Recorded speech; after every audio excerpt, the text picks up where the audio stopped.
Em um final de semana, no dia 23 de julho de 2005, peguei um táxi em Ondangua, cidade na qual eu trabalhava e residia, e em 35 minutos cheguei em minha cidade natal a fim de passar o fim de semana com meus pais.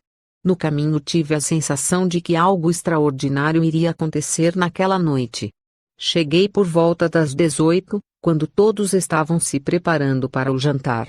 Eu estava na cozinha junto com minha família, deitada em um velho lençol estendido no chão enquanto escutava minhas sobrinhas e sobrinhos cantando louvores da escola dominical. Subitamente senti uma grande unção descendo sobre mim, senti muita fraqueza em meu corpo e então me dei conta de que estava debaixo do poder de Deus. Então vi um homem vestido com longas vestes brancas e um cinto da mesma cor, caminhando em minha direção. Havia uma luz muito brilhante à sua volta, como se ele mesmo a irradiasse. Ele usava sandálias marrons, e o feitio de seu rosto assemelhava-se ao das pessoas do Oriente Médio, com uma bela pele bronzeada. Sua face era amável e tão gloriosa que eu não conseguia olhar direto em seus olhos. Quando ele falava, sua voz era doce, suave e amorosa, apesar de falar com autoridade, ondas de amor emanavam de seu ser. Ele estendeu-me sua mão e puxou-me de onde eu me encontrava deitava. De repente percebi que eu mesma estava em um belo corpo glorificado, eu estava com a aparência de quando tinha 18 anos de idade. Eu usava um vestido branco com cinto branco. Apesar de ser um vestido branco, o material era diferente de qualquer um que o homem conheça. Esse vestido era sedoso, mas brilhava de uma forma que não sei descrever. Ele falou em tom gentil e amável: Victoria, eu quero que você venha comigo, irei mostrar-lhe coisas terríveis e também irei levar-lhe a um lugar no qual você jamais esteve em toda a sua vida. Então ele tomou minha mão direita e partimos. Tive a sensação de que caminhávamos no ar e íamos subindo o tempo todo. Depois de certo tempo, fiquei muito cansada e pedi-lhe que voltássemos para casa. Entretanto, ele fitou-me gentilmente e disse: Você não está cansada, você está bem. Caso você fique cansada, eu mesmo irei carregá-la, mas no momento você está muito bem. Paz seja convosco. Agora vamos. O lugar na qual chegamos era muito árido, pior do que qualquer deserto que o homem conheça, sem nenhum sinal de vida sequer. Não havia uma única árvore ou sinal de grama ou de qualquer coisa viva à nossa vista. Verdadeiramente tratava-se de um lugar depressivo.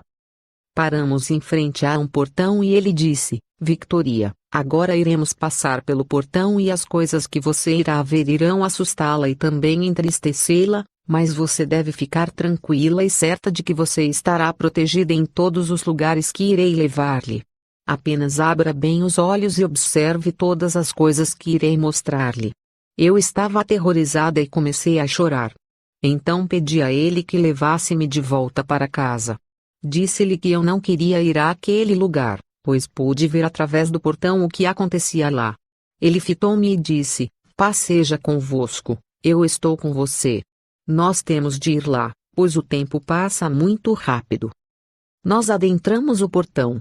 Eu sequer conseguiria descrever o horror daquele lugar. Estou plenamente convencida de que não há lugar pior do que aquele em todo o universo. Aquele lugar era enorme e tive a sensação de que ele expandia-se continuamente. Era um lugar de profunda escuridão e de calor inimaginável, era mais quente que o próprio fogo em si. Eu não pude ver chamas de fogo ou a origem do calor, mas era quente demais. O lugar era infestado de moscas de todos os tamanhos, verdes, pretas, cinzentas. Todo tipo imaginável de mosca havia lá. Também haviam vermes pequenos, finos, pretos em todos os lugares, rastejando por todo aquele local. Os vermes começaram a subir em cima de nós e as moscas também cobriam nossos corpos. O lugar padecia de um mau cheiro tão intenso que não há palavras que possam descrevê-lo. Era um cheiro 100 vezes pior que a carne mais podre que já vi em toda a minha vida. Aquele lugar era absorto em sons de gemidos e ranger de dentes, além de risadas demoníacas. Mas o pior é que aquele lugar estava cheio de pessoas. Eram tantas pessoas que chegava a ser incontável. Essas pessoas estavam em formas cadavéricas, como se fossem esqueletos vivos. Posso assegurar que esses esqueletos tratavam-se de pessoas, pois pude reconhecer alguns parentes próximos e pessoas de minha vila entre eles. Seus ossos eram cinza escuros, extremamente ressecados. Seus dentes eram longos e afiados como de animais selvagens. Suas bocas eram enormes e largas com línguas compridas e vermelhas. Suas mãos e pés eram longos, com dedos ressequidos e unhas compridas. Alguns deles tinham rabos e chifres. Haviam demônios entre as pessoas, sua aparência era como de crocodilos andando sobre 4 patas. Eles pareciam confortáveis naquele ambiente, maltratando e atormentando os seres humanos. Os demônios faziam barulho como se celebrassem algo, eles pareciam felizes e despreocupados, além disso eles dançavam e pulavam o tempo todo. Por outro lado, os humanos tinham aparência miserável e depressiva, um estado de completo abandono e desesperança. O barulho que os humanos produziam era causado pela dor, eles choravam, gritavam, rangiam os dentes em uma desesperada situação de dor e agonia inimagináveis. A quantidade de pessoas naquele lugar era inumerável, mas pude ver claramente que a grande maioria era de mulheres. Eles estavam divididos em vários grupos diferentes. Apesar de divididos em grupos, não era possível estimar o número de pessoas em cada grupo separado, pois os grupos eram enormes. Então ele me levou a um desses grupos na parte leste. Ele me fitou e disse: Victoria, este é o grupo das pessoas que se recusaram a perdoar outras pessoas. Eu lhe disse várias vezes e de maneiras diferentes que elas deveriam perdoar, mas rejeitaram-me. Eu lhes perdoei por todos os seus pecados, mas elas se recusaram a perdoar outras pessoas. Seu tempo já passou e agora elas se encontram aqui. E ficarão aqui por toda a eternidade. Agora elas colhem os frutos que plantaram e será assim por todo sempre. Porém, é doloroso vê-las neste lugar terrível e nesta situação eterna, pois eu as amo. Fui então levada a outro grupo no qual, explicou-me o Senhor, estavam reunidas as pessoas que possuíam dívidas de todo tipo. Haviam 3 categorias diferentes dentro deste grupo. Na primeira estavam as pessoas que pertenciam a outras, na verdade, eram devedoras que tinham condições de pagar suas dívidas, mas preferiram ficar adiando o pagamento toda a vida. São pessoas que diziam que iriam pagar as dívidas amanhã, na semana que vem, no ano que vem, até que o tempo passou e agora elas estão neste lugar de tormento. É aqui que elas irão passar a eternidade, agora elas colhem os frutos que plantaram em vida. A segunda categoria abrigava pessoas que possuíam dívidas, tinham condições e disposição de pagar por elas, porém tinham medo das consequências, visto que, caso elas falassem a verdade, poderiam sofrer rejeição ou ir à cadeia, ou talvez seus atos seriam conhecidos por todos e assim poderiam sofrer algum tipo de humilhação. O Senhor me disse: nenhum deles veio a mim pedindo uma direção. Caso elas tivessem pedido, eu teria lhes mostrado uma saída. Mas elas preferiram usar suas próprias sabedoria e razão, o que foi totalmente inútil. O seu tempo passou e agora elas estão neste lugar onde passarão a eternidade. Elas estão colhendo os frutos que plantaram. Então ele me disse que a terceira categoria é a de devedores que não tinham condições de pagar suas dívidas. Porém nenhum deles veio a mim confessar que possuíam dívidas a qual não poderiam quitar. Se eles tivessem vindo a mim, eu mesmo teria pagado suas dívidas. Mas eles também preferiram usar a razão e a sabedoria, e isso não serviu-lhes para nada. Agora eles estão neste lugar e aqui ficarão para sempre. Eles estão colhendo os frutos que plantaram. Meu coração dói por estas pessoas, pois eu as amo profundamente. No primeiro grupo, vi 2 parentes próximas minhas e também uma parente mais distante de 12 anos. Eu sei que ela tinha 12 anos, pois era a sua idade quando faleceu. No segundo grupo também vi alguns parentes, além de um pastor a qual eu conhecia muito bem. Jacques, meu namorado que cometeu suicídio quando entreguei minha vida a Cristo, também estava no segundo grupo. Também pude ver alguns antigos vizinhos em ambos os grupos. Eu pude reconhecer as pessoas que conhecia antes de morrer, elas também me reconheceram. Meus parentes ficaram muito irados quando me viram e começaram a gritar obscenidades para mim. Eles usavam a linguagem mais vulgar possível para proferir maldições contra mim. Um deles disse que eu não era merecedora de estar caminhando com aquele que estava ao meu lado. Eles falavam o mesmo tipo de coisa que eu dizia antes de entregar minha vida a Cristo. Eles não estavam mentindo, as coisas da qual eles me acusavam eram verdade. Jacques disse que eu havia pertencido a ele, por isso eu também deveria estar ali já que cometi o mesmo pecado que ele. O pastor a princípio pareceu contente ao me ver e disse que eu havia feito a escolha certa indo lá, porém sua atitude mudou completamente quando ele viu a pessoa que me acompanhava e começou a gritar obscenidades e a blasfemar. O Senhor me disse para ignorá-los pois eles não sabiam o que estavam fazendo. Eu estava petrificada e extremamente triste, meu corpo tremia e não tinha forças para permanecer em pé. Eu chorava descontroladamente. O Senhor se voltou para mim, abraçou-me e falou: "Paz seja contigo, Victoria." Então recobrei minhas forças e senti muita segurança em seu abraço. Ele olhou para mim e disse: "Victoria, eu já te mostrei. Agora você tem de escolher a qual dos grupos você quer ir, a escolha está em suas mãos. Você deve contar às pessoas tudo aquilo que você viu e presenciou sem adicionar e nem omitir nada." Lembro que partimos juntos daquele lugar de horrores, mas não sei dizer em que ponto nos separamos. Ao abrir meus olhos, percebi que tinha voltado ao meu corpo físico e estava deitada numa cama do Hospital Osakati. Eu estava tomando soro na veia e então pude ver minha mãe e outros vizinhos no outro canto do quarto, fitando-me assustados. Percebi pela fisionomia de minha mãe que ela havia chorado bastante. Perguntei a uma das enfermeiras se ela sabia o que havia de errado comigo, mas ela apenas gracejou dizendo: "Você foi mandada de volta, talvez você tenha feito algo errado da qual tem de se arrepender." A enfermeira estava tentando me explicar acerca de minhas condições de maneira amável, porém percebi que ela tinha receio de se chegar muito perto de mim. Pedi-lhe então que chamasse o médico que havia me atendido. Ao chegar no quarto, o médico disse que não sabia o que havia de errado comigo. A princípio ele pensou que eu tivesse contraído malária, mas os resultados deram negativo.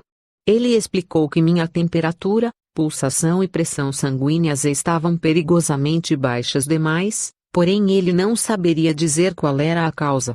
Ele disse que não havia nada que pudesse fazer por mim, ele não poderia me manter internada pois eu não estava doente. O soro sequer estava funcionando, e só começou a funcionar quando abri meus olhos. Ele recomendou à enfermeira que aplicasse outra dose de soro para que eu tivesse forças para voltar para casa, já que a primeira dose havia acabado. Fiquei aterrorizada com as coisas que vi naquele lugar, de forma que não conseguia parar de chorar. O odor fétido daquele lugar continuava tão real como quando estive lá. As cenas daquele lugar apareciam em minha mente o tempo todo. Eu não conseguia dormir e sentia dores pelo corpo todo. Sentia como se meus membros tivessem sido arrancados e recolocados no lugar. Eu estava péssima. Também padeci de diarreia e de uma dor de cabeça lancinante durante a semana inteira. Eu estava convencida de que não deveria contar a ninguém acerca dessa experiência, pois afinal, quem iria acreditar? O que as pessoas iriam pensar? Continuei falando a mim mesma que jamais poderia relatar minha experiência a alguém. Então uma de minhas líderes na igreja telefonou 3 dias depois perguntando se estava bem, já que eu havia lhe enviado uma mensagem de texto pedindo que orasse por mim. Quando dei por mim, percebi que já tinha lhe contado praticamente a história toda. Nessa hora eu queria poder chutar a mim mesma. Comecei a chorar, pois estava convencida de que este havia sido o maior erro de minha vida. Agora que a história já havia sido contada, não havia como escondê-la de mais ninguém. Percebo agora que quando Deus quer que algo seja dito, será dito. Ele é Deus acima de todas as coisas. Em 19 de agosto acordei sentindo uma grande unção sobre meu corpo físico. Sentia-me fraca e trêmula enquanto ondas de eletricidade percorriam todo o meu corpo. À noite vi uma luz brilhante entrando pelo quarto e no meio da luz estava aquele mesmo homem de antes. Desta vez ele se sentou numa cadeira próxima à minha cama. Eu não tinha ideia de onde veio aquela cadeira, mas ela apareceu assim que ele se mostrou disposto a se sentar. Era uma bela cadeira feita de ouro maciço, o aspecto era de uma cadeira convencional, com apoio nas costas. Em cada perna havia uma estrela prateada incrustada no ouro, também havia uma estrela no meio do apoio para as costas. Haviam também rodas em cada perna. Após saudar-me, ele me fitou e disse que sabia que eu tinha muitas dúvidas acerca de sua identidade, por isso ele veio se revelar a mim e me explicar algumas das coisas que experienciei. Ele disse: "Eu sou Jesus Cristo, seu Salvador. Caso você tenha alguma dúvida, olhe para minhas mãos. Aquele lugar onde fomos é o inferno." Quando olhei para suas mãos, vi cicatrizes no lugar perfurado pelos pregos. Querido amigo, quero lhe dizer que o inferno não é produto da imaginação de alguém, e sim um lugar real e nem um pouco agradável. Ele não foi feito para as pessoas e sim para Satanás e seus demônios. Nosso lugar é no céu ao lado de Jesus, mas para isso precisamos escolher a Jesus antes que seja muito tarde. Hoje, ao ouvir sua voz, não endureça seu coração, aceite Jesus como seu Salvador pessoal hoje mesmo e viva para Ele. O inferno é um lugar terrível, é um lugar de medo e tristeza, é um lugar de tormento, de choro eterno e de ranger de dentes. Satanás quer levar o maior número possível de pessoas para lá. Não coopere com ele, mas coopere com Jesus e assim você viverá, não morrerá. Eu não entendia como o Senhor podia me dizer para escolher um dos dois grupos que ele me mostrou no inferno, sendo que eu já era uma cristã nascida de novo. Aceitei-o em minha vida e mesmo assim ele ainda me dizia para decidir se eu queria ou não ir para o inferno. Eu não conseguia compreender. Então comecei a orar e pedi a Deus que me desse a revelação daquilo que ele queria dizer e daquilo que ele queria que eu fizesse. O Senhor me revelou então que eu ainda possuía ressentimento e não liberava perdão a uma de minhas irmãs e a uma de minhas primas. Pedi ao Senhor que me perdoasse por minha falta de perdão, depois pedi perdão à minha irmã por ter guardado rancor e amargura em relação a ela. Além disso, ele me instruiu a pedir perdão à minha prima também. O Senhor também atentou ao fato de que eu havia conseguido meu emprego de professora usando um diploma falso, e ele considera isso uma forma de roubo e dívida. Eu estava determinada a fazer o que é certo e pedi ao Senhor que me ajudasse a solucionar esse problema e que me mostrasse o que eu deveria fazer, pois trata-se de um crime grave que poderia me colocar atrás das grades. Ele me instruiu a ir ao departamento de educação a fim de confessar o que havia feito. Eu estava pronta a ir para a cadeia, o que era inevitável. No entanto, tive a oportunidade de provar da misericórdia do Senhor de forma tremenda.